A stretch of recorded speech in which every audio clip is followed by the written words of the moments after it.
Um, I've created an addition to the Coffee or Samso conversation. I reached out to the public to ask you some questions. Yeah. I got one from Steve O from Twitter. Is the company still going to list on the Frankfurt exchange? Possibly. I think when we've got a bit more demand generally in the rare earth space, we'd probably push ahead with that. I mean, we were looking at the beginning of the year. Okay. But we're seeing good volume coming out of Frankfurt in lithium and copper starting to come back. So when we see that market turn around, we'll certainly look at it. Okay. Keith Nelson, again from Twitter. What is MRD's strategic roadmap beyond 2023? Good question. I think the primary goal for me is to really publish a JORC resource, of reasonable size and grade. That's absolutely critical, and we've got to have resources we can beneficiate to 2,000-3,000 ppm. Otherwise, I just don't think we're in the game. The second thing is whether we publish a scoping study or pre-feasibility at some point, but really it's a matter of developing a flow sheet, in particular, trying to get the recoveries up and then trying to quantify not only the method of extracting impurities out of solution, but also the costs. So there are a couple of key steps that will determine, if we have a project or not. And I think that's something that the whole clay rare earth space has got to deal with in some form or another. Okay. Again from Keith Nelson, what actions are MRD taking now to position themselves for success amongst Esperance peers? Well, I don't think we've got a pretty big ground position. There might be some consolidation in the area. I think there's obviously steps, if we're going to proceed to build a project there, which is a way off, what about the power sources, the renewable energy, port capacities, all these sort of things. But I think before we get to the downstream end, it's really a matter of putting that flow sheet out and putting some economics around a flow sheet, because without that nothing's going to happen, and without that there's not going to be any sort of industry push to move this project ahead, or any of them for that matter. And I think the government support will be there, but I think the government wants to see if there's a real project there. Richard Mon, I guess some of these you've kind of answered. Yeah. What recovery rates do MRD need to be economical? Is using HCl going to be too costly?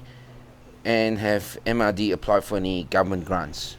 HCl I don't think is going to be too costly as a reagent.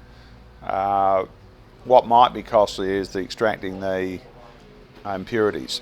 So it's not just the HCl. The other cost of using HCl is the increase in capital costs. So there are a few questions there we've got to answer.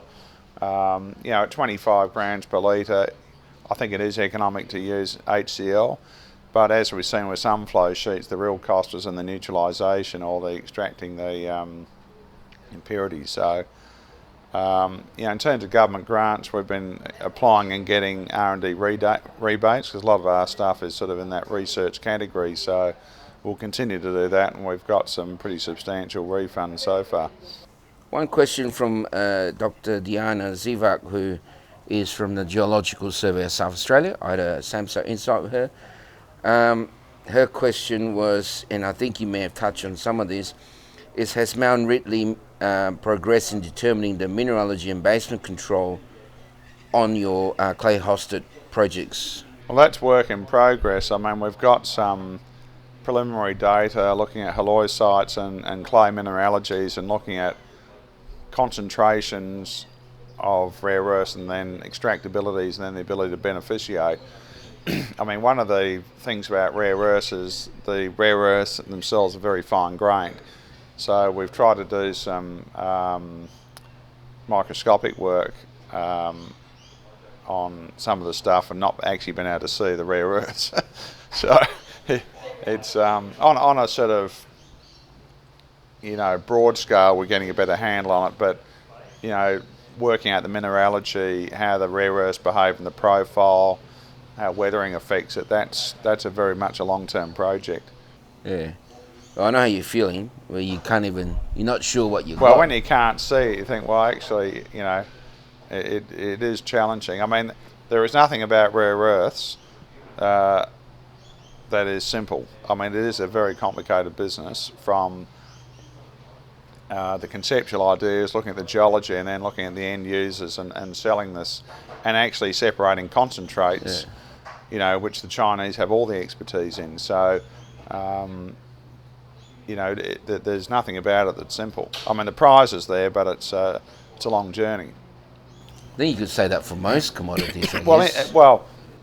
in the case of gold, oxide gold deposits, we can sell it to the Perth Mint. We don't need to think about who or what we're going to sell or how to separate a concentrate.